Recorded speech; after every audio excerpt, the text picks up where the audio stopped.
हमारा आज का टॉपिक कन्वेक्स मिरर के बारे में है।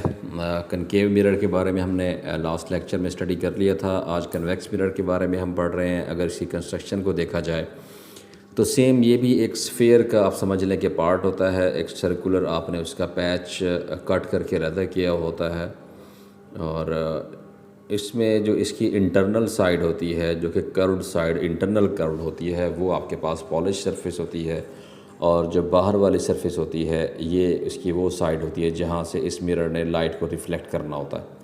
ठीक है, ये कनकेव मिरर के टोटली अपोजिट होता है। ज़ाहिर है आपको आइडिया है इस बारे में। पहले कनकेव मिरर की जो इंटरनल सरफेस होती है वो रिफ्लेक्शन का प्रोसेस उस पर होता है और इसकी जो आउटर सरफेस है यहाँ से लाइट जो है वो रिफ़्लेक्ट करती है।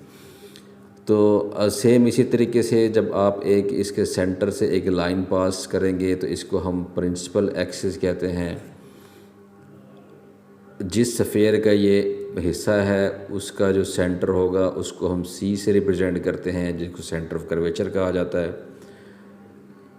सेंटर ऑफ कर्वेचर और ये जो मिरर का ये मिड पॉइंट है, इन दोनों के दरमियान आपके पास जो डिस्टेंस है इसको आप फोकल पॉइंट कहते हैं। ठीक है, ये वो चीज़ें हैं जो हमने कनकेव मिरर में पढ़ी थी। सेम वही चीज़ें यहाँ पे भी आपको बेसिकली मुयस्सर हैं और आप इनको इस्तेमाल कर सकते हैं। अब इसमें जो इमेज फॉर्मेशन है वो कैसे होगी? वो इमेज फॉर्मेशन ज़ाहिर है आप इसकी जो रिफ़्लेक्टिंग साइड है, जिस साइड रिफ़्लेक्ट करना है उस साइड आप एक ऑब्जेक्ट रखेंगे। फ़र्ज़ करें ऑब्जेक्ट की पोजीशन ओ है और यहाँ से अब आपने इस पे रेज़ जो है लाइट रेज़ वो आपने ड्रा करनी है। हमेशा जो लाइट रेज़ ड्रा करने का तरीका होता है वो ये होता है कि एक आपने इसके बिल्कुल पैरेलल ड्रा करनी होती है और दूसरी आपने इस तरह ड्रा करनी होती है कि वो इसके सेंटर ऑफ कर्वेचर में से गुजरे। ये इसकी पैरेलल रे है जो कि प्रिंसिपल एक्सिस के पैरेलल जा रही है और अगर दूसरी रे आप देखेंगे तो वो सी को और इसको मिलाएगी। तो ये वो रे है दूसरी जो कि सी में से पास कर रही है।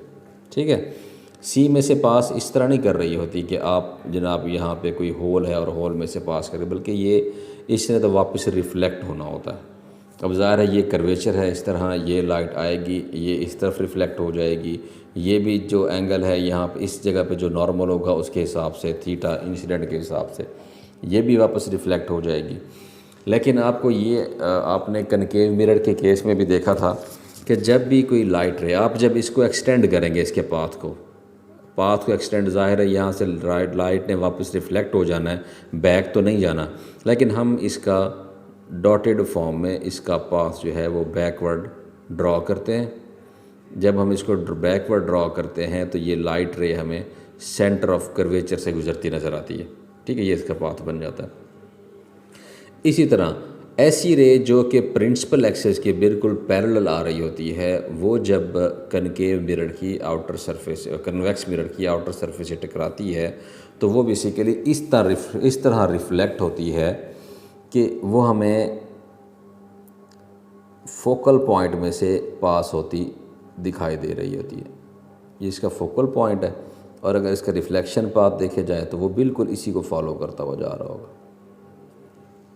ठीक है, तो ये इसका ये रे आई यहाँ सरफेस से टकराई और वापस रिफ़्लेक्ट हो गई।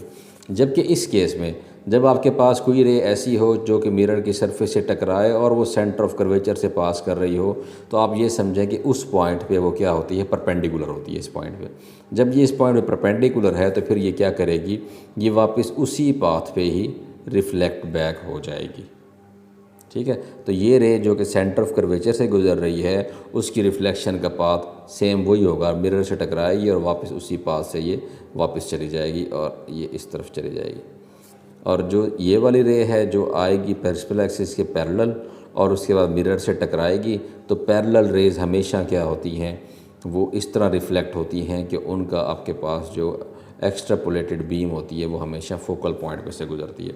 अच्छा, ये इसका बिल्कुल एक वैसा ही एक समझिए इफ़ेक्ट है कनकेव मिरर में। जब आपके पास मैंने आपको बताया था कि पैरेलल रेज़ आती हैं तो वो सब की सब कन्वर्ज हो जाती हैं फोकल पॉइंट के। ठीक है, वो सब के सब कन्वर्ज हो जाती है फोकल पॉइंट के ऊपर और तमाम की तमाम फोकल पॉइंट्स में से गुजरती हैं। इसमें अगर सारी पैरेलल रेज आएंगी तो वो सारे इस तरह रिफ्लेक्ट होंगी कि अगर आप उनको बैकवर्ड उनको बीम को अगर बढ़ाएंगे तो वो सारी बीम्स आपको ऐसा लगेगा जैसे वो फोकल पॉइंट से ओरिजिनेट हो रही हैं। ठीक है, ये तो बीम यहाँ जा रही है, लेकिन जब आप इसके सामने से यहाँ से आप देखेंगे, ठीक है, आप यहाँ से इसको देखेंगे तो आपको ऐसा लगेगा जैसे ये बीम जो है वो फोकल पॉइंट में से इमर्ज होके और निकल के यहाँ पे आ रही है।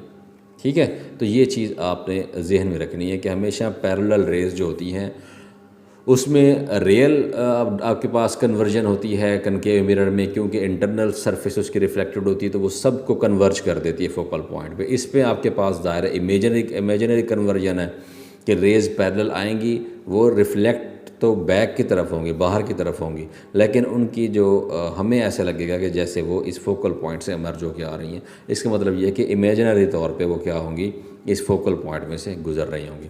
तो ये इसकी, अब इसका आपके पास इमेज कहाँ पे बनेगा? इमेज ज़ाहिर है ये रे इस तरफ जा रही है, ये रे इस तरफ जा रही है, रिफ्लेक्टेड रेज तो कहीं एक दूसरे को कट कर ही नहीं रही।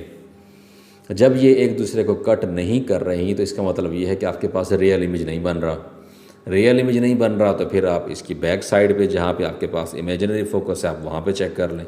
तो आप ये देखें कि इस जगह पे ये दोनों रेज एक दूसरे को कट कर रही हैं तो आपके पास ये इमेज बनेगा। ठीक है, ये वाला इमेज, इस जगह पे आपके पास ये इमेज बनेगा। और जब इस इमेज को आप देखेंगे तो ये आपके पास रियल इमेज नहीं है, क्योंकि ये उस साइड पे है जहाँ पे आपके पास रे ट्रैवल ही नहीं कर सकती, क्योंकि सॉलिड मटेरियल है, ज़ाहिर है इसको पास तो लाइट करके नहीं जाएगी। जब लाइट पास करके नहीं जाएगी तो इसका मतलब क्या होगा, आपके पास एक इमेजिनरी इमेज बन रहा है।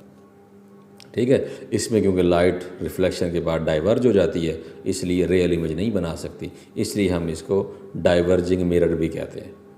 और कनकेव मिरर के केस में लाइट जो होती थी वो कन्वर्ज होती थी एक पॉइंट पे और उसी साइड पे होती थी जिस साइड पे ऑब्जेक्ट होता था, इसलिए वहाँ पे रियल इमेज बनता था, तो इसलिए हम उसको कन्वर्जिंग मिरर भी कहते थे। ठीक है जी, ये इसमें आपके पास इसकी रे डायग्राम है। तो अब इसमें अच्छा, अब हमने ये डिसाइड करना होता है कि मिरर हमारे पास, मिरर की फ्रंट साइड कौन सी है, बैक साइड कौन सी है, ताकि हमारे पास हमें पता हो कि इमेज कब पॉजिटिव बनता है कब नेगेटिव बनता है। जो इसकी हमेशा जो रिफ्लेक्टिंग सरफेस होती है वो मिरर का फ्रंट साइड होता है और जो इसकी पॉलिश सरफेस होती है वो हमेशा मिरर का बैक साइड होता है। ये आप लोगों ने हमेशा ये जहन में रखना, क्योंकि आगे एक टेबल में आपको दिखाऊंगा तो उस टेबल में आपको ये चीज़ जो है वो आप ऑब्ज़र्व करेंगे।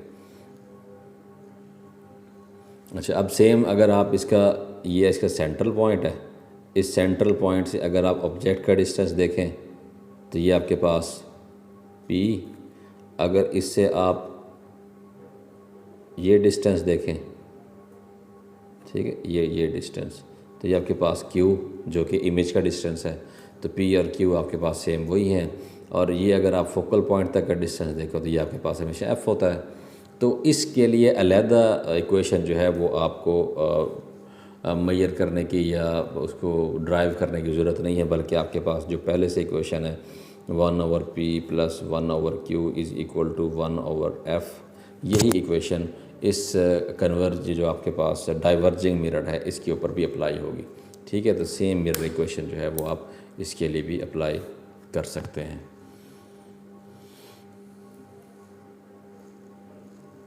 अच्छा, अब इसमें मैंने आपको बताया कि अब इसमें हमने ये डिसाइड करना होता है कि आपके पास साइंस बाज़ जैसे हमने कहा कि जनाब आपके पास मैग्नीफिकेशन में हमने कोई पॉजिटिव और नेगेटिव मैग्नीफिकेशन भी देखी थी। फिर हमें ये भी पता होना चाहिए कि आपके पास जो ऑब्जेक्ट की लोकेशन है वो कहाँ पे है, उस ऑब्जेक्ट रियल डायरेक्शन में है या वर्चुअल डायरेक्शन में है, नेगेटिव इमेज कब होगा, पॉजिटिव इमेज कब होगा। तो उसके लिए बुक में आपके पास एक टेबल 36.1 जो है वो बताया गया, इसमें आपने देख लेना है। ये साइन कन्वेंशंस हैं फॉर मिरर्स। फर्स्ट करें इसमें वो कहता है कि ऑब्जेक्ट की लोकेशन,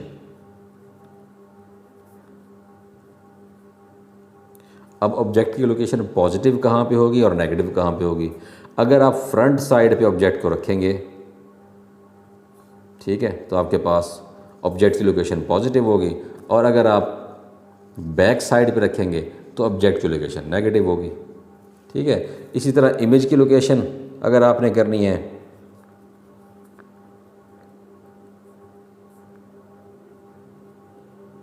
कि वो पॉजिटिव है या नेगेटिव है, अगर वो इमेज आपके पास फ्रंट पे बनता है तो पॉजिटिव होगा, और साथ में हम इसको रियल इमेज भी कहेंगे। ठीक है, और अगर ये बैक पे बनता है तो हम इसको एक तो नेगेटिव कहेंगे और दूसरा हम इसको इमेजिनरी इमेज कहेंगे। ठीक है, कि बैक साइड में जाके बना है जहाँ पे रे ट्रैवल ही नहीं कर सकती, अगर वहाँ पे बना है तो ज़ाहिर है फिर ये क्या होगा, इमेजिनरी इमेज। इसी तरह हाइट का भी ऐसा ही है कि अगर हाइट आपके पास अपराइट है तो आपके पास वो पॉजिटिव होगी, और अगर आपके पास नहीं है, इन्वर्टेड है आपके पास, यानी कि अगर आपके पास हाइट जैसे ये है इसी तरह ही आपके पास अगर हाइट आ जाए ऑब्जेक्ट की तो ये पॉजिटिव होगी, लेकिन अगर सेम और इस तरह आ जाए तो ये आपके पास नेगेटिव कहलाएगी। ठीक है, और फोकल लेंथ और रेडियस आपके पास एफ आपके पास पॉजिटिव होगा कनकेव मिरर के लिए। ठीक है, और नेगेटिव होगा कन्वेक्स मिरर के लिए,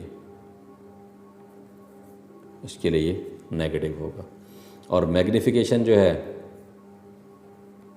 वो आपके पास पॉजिटिव होगी, यानी कि इमेज आपके पास अपराइट होगा किस केस में,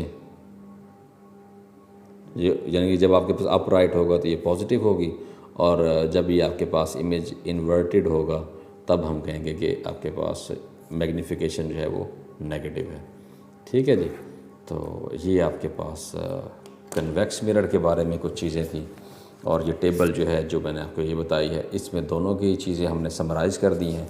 तो ये मिरर्स इसमें जो है ये इनसे मैग्नीफिकेशन कैसे होती है वो हम आगे पढ़ेंगे। फ़िलहाल हमने ये देखा कि इससे इमेज जो है वो कैसे प्रोड्यूस होता है।